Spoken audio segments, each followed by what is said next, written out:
ఇరాన్కు మద్దతుగా రంగంలోకి దిగిన నరరూప రాక్షసులు.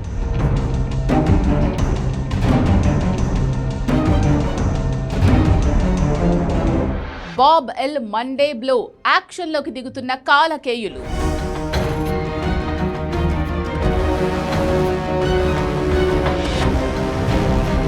అమెరికా సైన్యానికి అసలు కష్టాలు ఇప్పుడే మొదలయ్యాయా?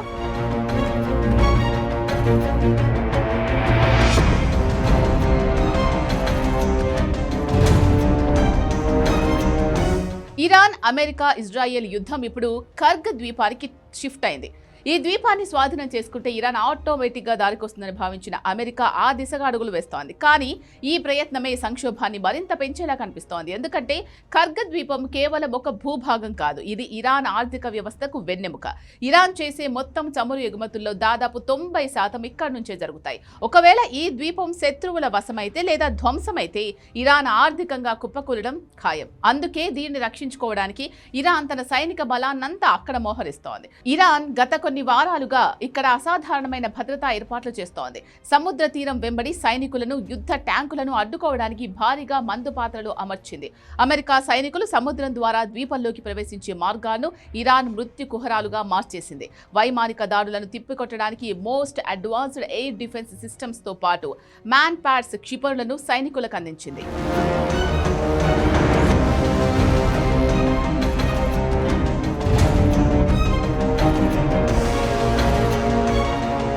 ఈ ద్వీపాన్ని స్వాధీనం చేసుకోవడం ద్వారా ఇరాన్ను లొంగదీసుకోవచ్చని ట్రంప్ సర్కార్ భావిస్తోంది. తద్వారా చమురు రవాణాకు కీలకమైన హార్ముజ్ జలసంధిపై పట్టు సాధించాలని వారి ప్రణాళిక. అయితే ఇది ఆత్మహత్యా సదృశ్యమని సైనిక నిపుణులు హెచ్చరిస్తున్నారు. భారీ సంఖ్యలో అమెరికా సైనికులు ప్రాణాలు కోల్పోయే ప్రమాదం ఉందని, కేవలం ఈ ద్వీపాన్ని గెలవడం వల్ల మొత్తం సమస్య పరిష్కారం కాదని ట్రంప్ సన్నిహితులే కొందరు అభిప్రాయపడుతున్నారు.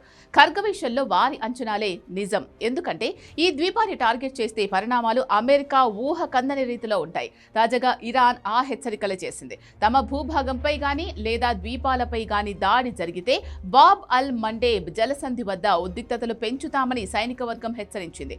అసలే హర్ముజ్ మూసివేతతో తీవ్ర ఇబ్బందులు ఎదుర్కొంటున్న ప్రపంచ దేశాలను ఇరాన్ వార్నింగ్ మరింత టెన్షన్ పెడుతోంది. ఎందుకంటే ఈ సముద్ర మార్గం ప్రపంచంలో అత్యంత ముఖ్యమైన వాణిజ్య మార్గాల్లో ఒకటి. హర్ముజ్ తర్వాత బాబ్ అల్ మండేబ్ జలసంధి సైతం మూసివేస్తే ప్రపంచం అతలాకుతలం అవుతుందని నిపుణులు అంటున్నారు. అరబిక్ లో బాబ్ అల్ మండేబ్ అంటే కన్నీటి ద్వారం అని అర్థం. ఈ ఇరుకైన సముద్ర మార్గం ఎర్ర సముద్రాన్ని, గల్ఫ్ ఆఫ్ ఏడెన్ను, అరేబియా సముద్రాన్ని కలుపుతుంది. ఇది ఇరాన్ మద్దతున్న యొమెన్ రెబల్ గ్రూప్ హౌతీల నియంత్రణలో ఉంది. Horn of Africa, Djibouti, Eritrea మధ్య ఉంది. హర్ముజ్ లాగే అత్యంత ఇరుకైన ప్రదేశం. కేవలం 29 కిలోమీటర్ల వెడల్పు మాత్రమే ఉంటుంది. యూరోప్, ఆసియా, మధ్యప్రాచ్యం మధ్య చమురు, గ్యాస్ రవాణా ఈ మార్గం ద్వారానే జరుగుతుంది. యూరోప్, ఆసియా మధ్య సూయజ్ కాలువ గుండా ప్రయాణించే ఏ ఓడైనా బాబ్ అల్ మండేబ్ గుండానే వెళ్ళాలి. అందుకే దీనిని ప్రపంచంలోని అత్యంత కీలకమైన చోక్ పాయింట్లలో ఒకటిగా పరిగణిస్తారు.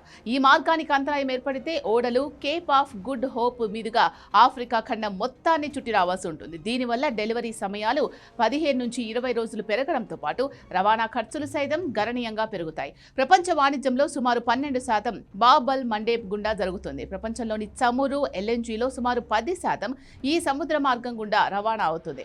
భారత్ నుంచి కూడా యూరోప్, ఉత్తరాఫ్రికా, మధ్యప్రాచ్య దేశాలకు వెళ్లే ఎగుమతులు, దిగుమతులు అధికంగా సూయజ్ కెనాల్ మీదుగా సాగుతాయి. కాబట్టి బాబ్ అల్ మండేబ్ జలసంధి మనకు ముఖ్యమే. తాజాగా ఐఆర్జీసీకి చెందిన అధికారిక వార్తా సంస్థ తస్నీమ్ న్యూస్ ఏజెన్సీ ఒక కథనాన్ని ప్రచురించింది. ఇరాన్పై అమెరికా, ఇజ్రాయెల్ దాడులు మొదలైనప్పుడే హౌతీలు అలర్ట్ మోడ్లో ఉన్నారని తెలిపింది. 2023 అక్టోబర్లో గాజాపై ఇజ్రాయెల్ సైనిక చర్య మొదలైన తర్వాత బాబ్ ఎల్ మండేబ్ ఎర్ర సముద్రం మీదుగా వెళ్లే ఇజ్రాయెల్ నౌకలు, ట్యాంకర్లపై హౌతీలు దాడులు చేశాయి. ఇజ్రాయెల్ వైపుగా నౌకలు, ట్యాంకర్ల రాకపోకలను చాలా వరకు నిలువరించారు. దానివల్ల అప్పట్లో ఇజ్రాయెల్ తీవ్ర ఇబ్బందులు ఎదుర్కోవాల్సి వచ్చింది. ఆ పరిస్థితుల్లో ఇజ్రాయెలీ నౌకలు, ట్యాంకర్లు సుదూరంలోని ఆఫ్రికా దక్షిణ ప్రాంత సముద్ర జలాల మీదుగా గమ్యస్థానాలకు వెళ్లాయి. అదే సమయంలో యొమన్ తీరానికి సమీపంలోని అమెరికా నౌకాదళ నౌకలపైన హౌతీలు దాడులు చేశారు. ఇజ్రాయెల్లోని వివిధ ప్రాంతాలపైన మిస్సైళ్లు, డ్రోన్లతో అటాక్స్ చేశారు. ఇప్పుడు హౌతీలు అదే చేయడానికి సిద్ధంగా ఉన్నారు అన్నది తస్నీమ్ న్యూస్ కథనం సారాంశం. సో హర్ముజ్ సంక్షోభం ముగియక ముందే మరో జలసంధిలో సంక్షోభం ముంచుకొచ్చే అవకాశం లేకపోలేదు.